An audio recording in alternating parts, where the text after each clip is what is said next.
Spain के शहर Barcelona में बड़ी संख्या में स्पेन के अलग अलग देश की मांग करते हुए लोगों ने प्रदर्शन किया। आइए आपको दिखाते हैं प्रदर्शन।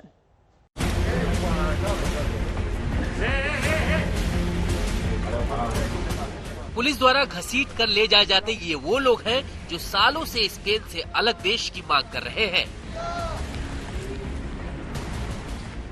तस्वीरें बार्सिलोना की है, जहां बड़ी संख्या में कैटलेन अलगावादियों ने कैटलोनिया को अलग देश बनाने की मांग की। यूरोपीय संघ की इमारत के बाहर प्रदर्शन करते ये लोग इस बात से नाराज हैं कि ईयू कैटलेन लोगों के हक की लड़ाई में मदद नहीं कर रहा।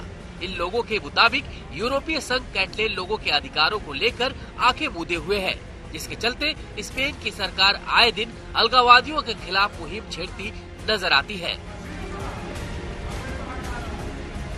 प्रदर्शनकारी इस बात से भी नाराज है कि मशहूर रैपर पाब्लो हेसेल की रिहाई के मुद्दे पर भी यूरोपीय संघ ने इन लोगों की मदद नहीं की। पाब्लो पर स्पेन के शाही घराने का अपमान करने के अलावा आतंकवाद को बढ़ावा देने का आरोप है।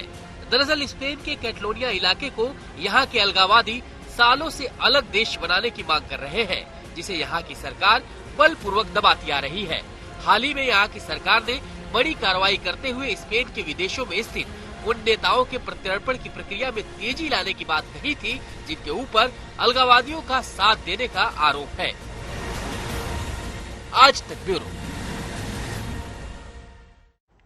लॉकडाउन के बाद अब दुनिया भर की सरकारें कोरोना को काबू में करने के लिए वैक्सीन का सहारा ले रही हैं। इजराइल में देश की आधी आबादी को वैक्सीन की दोनों डोज दी जा चुकी है। फ्रांस में धीमी शुरुआत के बाद अब युद्ध स्तर पर वैक्सीनेशन का अभियान चलाया जा रहा है।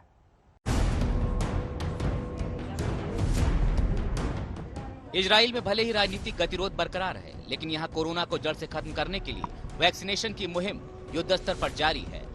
इजराइल में अब तक आधी आबादी से अधिक लोगों को वैक्सीन की दोनों खुराकें दी जा चुकी हैं। यहाँ बीते साल दिसंबर से वैक्सीनेशन की शुरुआत की गई थी और 4 महीने बीतने से पहले ही देश की आधी से अधिक जनता को वैक्सीन लगाई जा चुकी है। यहाँ के स्वास्थ्य मंत्रालय ने बताया कि वैक्सीनेशन अभियान से कोरोना पर काबू पाने में इजराइल को बड़ी कामयाबी हाथ लगी है। वहीं सुस्त शुरुआत के बाद अब फ्रांस ने देश में टीकाकरण अभियान को तेज कर दिया है। अभियान को और रफ्तार देने के लिए फ्रांस सरकार पूरे देश में 200 से अधिक मेगा वैक्सीनेशन सेंटर खोलने की योजना बना रही है, जिसको जल्द ही पूरा कर लिया जाएगा।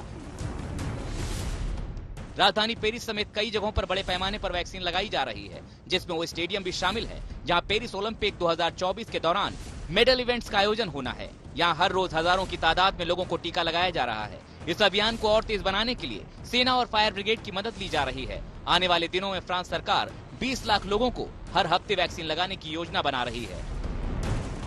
आज तक ब्यूरो।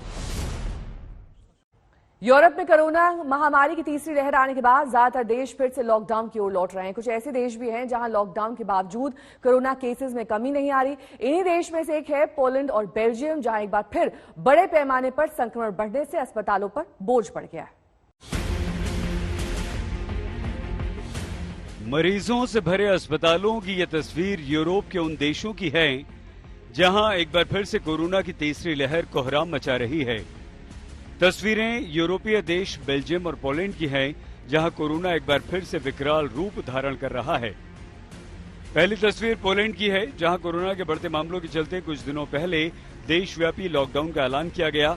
उम्मीद ये की जा रही थी कि लॉकडाउन के चलते जल्द कोरोना यहां खत्म हो जाएगा या कोरोना के मामलों में कमी आएगी, मगर अस्पतालों की ये तस्वीरें और कोरोना मामलों के आंकड़े कुछ अलग ही गवाही दे रहे हैं। सिर्फ बुधवार को ही यहां 30,000 से ज्यादा मामले सामने आए।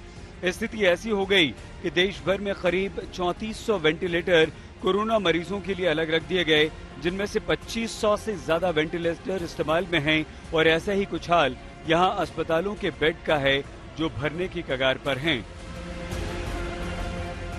हाल ही में यहां बढ़ते मामलों के कारण लॉकडाउन का ऐलान किया गया था, जिसके तहत मॉल, सिनेमा हॉल, होटल से लेकर हर गैर जरूरी दुकानों को खोलने पर पाबंदी लगा दी गई। मगर कोरोना के मामलों की बात की जाए तो यहां अब तक 21 लाख से ज्यादा मामले सामने आ चुके हैं, जबकि 50,000 से ज्यादा लोगों की मौत हो चुकी है। और ये दूसरी तस्वीर यूरोपीय देश बेल्जियम की है, जहां कोरोना के बढ़ते मामलों के चलते हाल ही में लॉकडाउन लगाया गया। यहाँ के अस्पतालों को एक बार फिर से कोरोना मरीजों के बढ़ने का डर सता रहा है और ऐसा इसलिए क्योंकि यहाँ भी अस्पतालों में आईसीयू वार्ड्स में कोरोना मरीजों की संख्या में बहुत तेजी से बढ़ोतरी देखी जा रही है। हालांकि बेल्जियम की स्थिति पोलैंड से थोड़ी बेहतर है। यहाँ अब तक 8.5 लाख कोरोना संक्रमित हो चुके हैं, जबकि 22,000 से ज्यादा लोगों की मौत हो चुकी है और यही कारण है कि सरकार ने एहतियात बरतते हुए लॉकडाउन लगाने का फैसला किया। आज तक ब्यूरो।